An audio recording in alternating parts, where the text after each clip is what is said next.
Sa famille avait tenté de la tuer parce qu'elle était tombée enceinte. Il y a 3 mois, Laura était encore la fille parfaite. Dans leur petit village, les mères la montraient en exemple à leurs enfants récalcitrants. Pourquoi n'es-tu pas comme Laura? Regarde comme elle aide sa mère, vois comme elle salue ses aînés. Son père était le premier diacre de l'église du village. Sa mère dirigeait le groupe de prière des femmes. Le nom de la famille comptait dans chaque recoin du village. Ils étaient profondément respectés. Laura avait 17 ans et était belle. Elle n'avait jamais causé le moindre souci à ses parents. Elle balayait la cour chaque matin avant l'école. Elle aidait ses frères et sœurs à faire leurs devoirs. Jamais elle ne répondait, jamais elle ne rentrait tard. Puis Joseph arriva au village pour les vacances de saison sèche, chez sa tante. Il avait 18 ans et venait de la grande ville. Sa tante habitait à 3 maisons de la famille de Laura. Joseph était différent des garçons du village. Il portait des vêtements coûteux et parlait français avec un accent citadin. Joseph remarqua Laura au puits du village. Il se montra patient et gentil. Peu à peu, Laura prit plaisir à le voir. Ils devinrent amis. Ils se retrouvaient sous le grand manguier derrière l'église, quand personne ne regardait. Les semaines passèrent vite. Ils se tenaient la main en marchant dans la brousse. Ils s'embrassaient sous les étoiles quand le village dormait. Une nuit, derrière la vieille école, ils allèrent plus loin que jamais. Ce fut la première fois pour Laura. 2 semaines plus tard, Joseph retourna en ville, promettant des lettres qui ne vinrent jamais. 3 mois après, Laura se réveillait malade chaque matin. Ses règles s'étaient arrêtées. Son corps changeait. Elle était enceinte. Elle le cacha d'abord, mais sa mère le devina vite. Quand son père l'apprit, il la gifla pour la première fois. Elle avoua que Joseph était le père, mais il était parti et ne reviendrait jamais la réclamer. Sa famille devint glaciale. Son frère l'ignora. Sa grand-mère refusa de la regarder. Et ses parents décidèrent que la grossesse devait être interrompue. Ils menacèrent, supplièrent, allèrent jusqu'à l'enfermer. Mais Laura refusa. Elle ne tuerait pas son enfant. Alors que son ventre commençait à se voir, ses parents réalisèrent qu'il manquait de temps. Bientôt, tout le village saurait. Leur réputation serait détruite. Son père perdrait sa place à l'église. Les menaces se firent plus graves. Son père lui dit que si elle faisait subir cette honte à la famille, il n'aurait d'autre choix que de l'en empêcher définitivement. Laura vit le désespoir dans ses yeux et comprit que ce n'était pas une menace en l'air. Un soir, sa mère lui apporta son dîner. La nourriture avait un goût étrange, mais Laura avait faim et mangea tout. En moins d'1 heure, elle se sentit étourdie, somnolente. Ses paupières devenaient lourdes, elle ne parvenait plus à les garder ouvertes. Quand Laura se réveilla, elle était allongée sur une natte dans une case inconnue.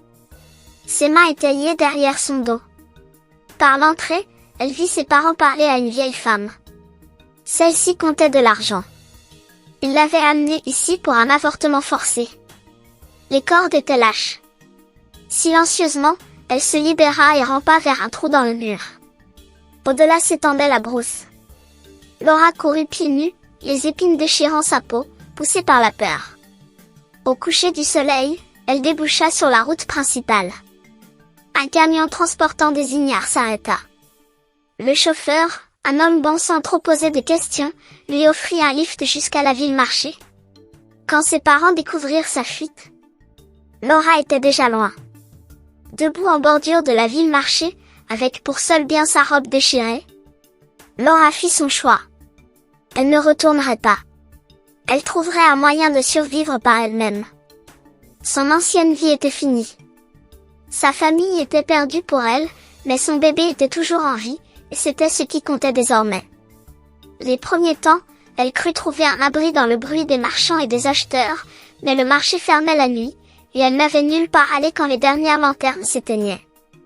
Les premières nuits, elle les passa sur des vérandas ou sous des hangars, serrant son ventre contre le froid. La faim la tenaillait, quand elle mendiait de la nourriture, on l'insultait, on se moquait d'elle, ou des hommes profitaient de sa détresse. Au 5e jour, elle était faible, étourdie, trempée par la pluie. Convaincue qu'elle allait mourir avec l'enfant encore en elle, une veuve nommée Mama Dara la trouva et la ramena chez elle. Elle offrit à Laura un toit, de la nourriture et des soins. Dans sa petite maison, Laura reprit des forces. Des mois plus tard, elle donna naissance à un petit garçon en bonne santé. Sa présence lui donna le courage de repartir. Au village, les tantes de Joseph apprirent la vérité par la mère de Laura, qui, secrètement, confia sa culpabilité et sa peur. Les tantes informèrent Joseph, qui fut bouleversé. Il chercha Laura dans la ville marché, mais la manqua. Elle était déjà partie avec Mama Dara pour la ville plus grande.